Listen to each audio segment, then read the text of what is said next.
এই আওয়ামী লীগের দোসর এবং ভারতীয় এজেন্ট এই বাংলাদেশের রাজনীতিতে যখন থেকে তারা এসেছে, এই বিস্ফোরা জাতীয় পার্টির বিষয়ে ফয়সালা না হয়ে যদি আমরা নির্বাচনে যাই, আমাদের জন্য শনির দশা অপেক্ষা করছে।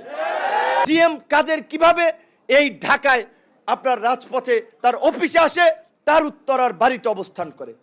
যেই আওয়ামী লীগ গণহত্যা চালিয়েছে, এই শহীদ পরিবারগুলো এখানে বসে আছে, এখনো বিচার চলছে গণহত্যার, মানবতা বিরোধী অপরাধের। সেই অপরাধের দায়ে আওয়ামী লীগকে নিষিদ্ধ করা হয়েছে, সংগঠন হিসেবে তার বিচার হচ্ছে। আর জিএম কাদের বলছে আওয়ামী লীগ ছাড়া নাকি এই দেশে নির্বাচন হবে না, জাতীয় পার্টি ছাড়াও নির্বাচন হবে না।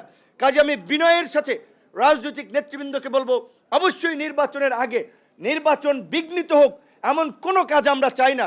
কিন্তু জাতীয় পার্টির মাধ্যমে আওয়ামী লীগ ব্যাক করবে।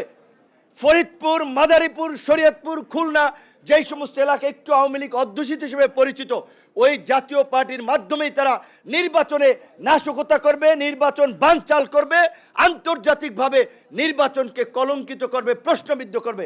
কাজী জাতীয় পার্টির বিষয়ে নির্বাচনের আগে আমাদের একটা ফয়সালায় যাওয়া দরকার। সেটা আমি একা বললে হবে না, আক্তার একা বললে হবে না, বিএনপি বললে হবে না, সবাই মিলে আমাদেরকে সিদ্ধান্তটা নিতে হবে।